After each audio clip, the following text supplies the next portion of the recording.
So I had a friend ask me how I chose when I was going to leave and why. And the answer is to avoid storms.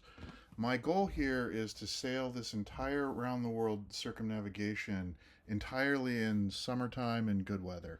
Um, Sailing deliberately into bad weather is just a way to get killed at sea. And I'm likely going to be doing this either very short-handed or solo, and so I don't want to be putting myself or anybody else in danger by deliberately sailing through times I know are bad weather. And so the way that I actually figured all this out is a bunch of research, really. The first thing I did was determine what my route was, and you've seen the video on that where I'm going around the globe, and that route was chosen because it's downwind trade winds almost all of the way. It's basically the safest and simplest route around the world. It avoids piracy hotspots, it avoids war hotspots. I would have rather gone through the Suez Canal into the Mediterranean, but that's just not an option right now. There's a war going on, there's piracy all over there. Even in the best of times, you tend to get ripped off by port agents and things like that. Bribery is common in the canal zone. It's just not something I want to deal with. And so I'm instead sailing around South Africa. So, given the route, I have a list of ports. And every one of these ports has its own local weather and its storm season start and ends. And so I decided that the right way to do this is just to make sure that my arrival date in that port and my departure date are between whatever it's or outside of whatever its storm season is, right? So you eventually get to a point as you're coming through these ports where, because of the number of days that it takes to sail there, and you can see I'm doing the math here. This is when I'm leaving here. This is when I'm arriving here. This is how many days it's going to take because it's this many miles. And I'm averaging 5 knots is my assumption. So it creates this number of days. This is all just math done in a spreadsheet. And you get to a point where you're going to hit storm season no matter what you do. And that happens in Australia for these first 15 um, ports. So in Australia, I arrive October 1st. The storm season starts November 1st. And if I were to leave Australia at that point, I would basically be putting myself in danger, and I would certainly wind up in storms in the next few ports like Bali or Christmas Island, places like that. So what I'm doing instead is stopping and having a layover. The boat is going to spend 212 days in Australia on the hard, getting um, anything that needs to be repaired, but mostly just waiting. And this is too long for me to stay in the country. I've also done all the research for what it's going to take to get a visa to go to each of these ports, what the cruising permit looks like, and what the rules are. And there's a lot of text behind these that you don't see, and how long I can stay. I can only stay 90 days in Australia, and that means mandatorily I'm flying home, and that is to avoid the winter. So I will lay over in Australia, fly home, and then it's going to be 6 months later. I will fly back and pick up the boat, and then begin the trip again in the new local summertime. So that's what has created these 3 seasons of sailing that I've been talking about. So the next season is the same thing, but this one's very long, and the reason why is it's dominated by the need to hit a relatively narrow weather window in South Africa. It doesn't entirely show here, but there are 2 bad seasons in South Africa. There's a summertime cyclonic storm problem, and there's a wintertime stormy seas problem. And I really needed to hit this area between October and January. And so, because of that, it shifted everything up here, um, and is really kind of what created the long delay in Australia. So, basically, by forecasting where I was going to be, how long it was going to take to get there, I'm able to just tell that this is how long, Australia is the best place to leave my boat for this period of time, safest, and where I can get real work done. And so that's what I'm going to do.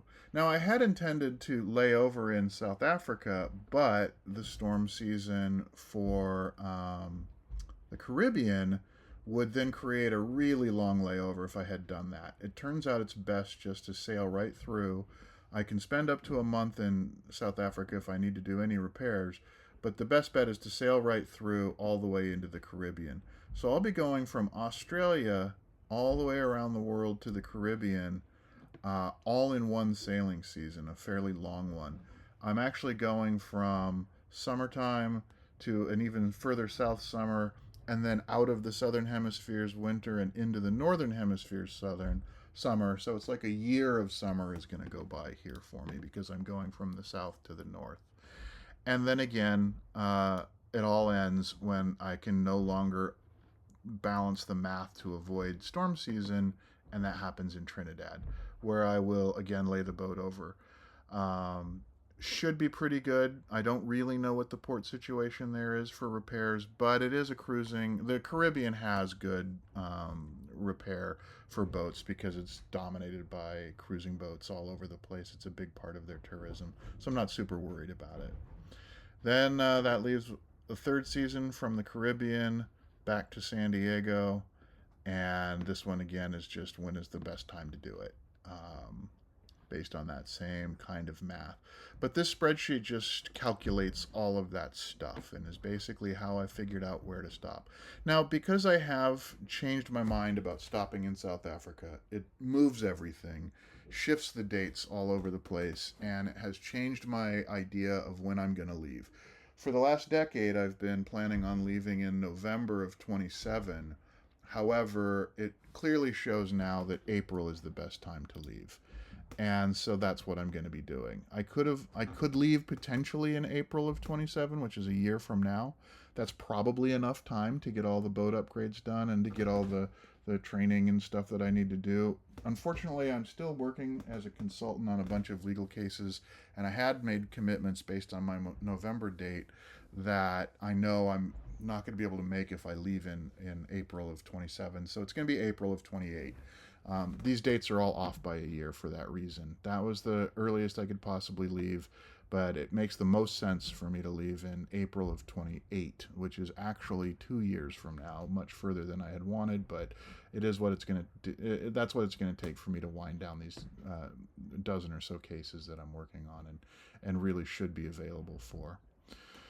So all of that adds up to 27,825 nautical miles around the world. It's 258 days sailing and 511 days import, not counting the 2 layover periods where it's just the boat being left in that country for a long period of time. So you can kind of see I'm actually spending like 2 days ashore for every day underway. And that's based on my import days estimation. I could move these around. These are just estimates of how long I might want to stay in this place. I didn't want to give myself any less than 7 days in any one place so that I always have enough margin. If I'm late, it's no big deal. I just take an import day off. I also didn't want to be in the situation where I was rushing around the world in order to meet particular weather windows, because that's how you wind up getting killed and stuck in a weather window because you're too slow. So I built in a lot of margin with these import dates. You can see that, they're at least a week, oftentimes 2 weeks if it's someplace a little more interesting or where there's something to do. I do have a mini refit scheduled in South Africa. Part of that is to wait for good weather in the Caribbean, but because that's within the visa dates, I won't be flying back to the U.S. most likely during that period of time. I'll just be staying there in South Africa. But so if you wanted to know why I'm leaving when I'm leaving and why I think it's going to take 3 years, I have a pretty good idea. I've also built into this all of the visa restrictions, like how long I'm allowed to stay, what the yacht clearance and permitting situation is, maximum stay situation, any kind of crazy requirements that, especially costs that might be that might be assessed against me, and then who it is that controls these things in that country, how to get a hold of them, ultimately all down to, what is URLs so that I can contact these people while I'm on my trip. It was an enormous amount of research and modeling, and this all had to be combined with weather modeling that you don't see in the spreadsheet, and with kind of, searching out when is the proper storm season for each one of these ports and validating it all, which is what led to the change. I was going through and validating everything, and I realized that I was going to get stuck in a situation I didn't want to if I left in November of 27. So that's the answer to all of those questions. The answer is it's a whole crap ton of math. That's why I'm leaving when I'm leaving.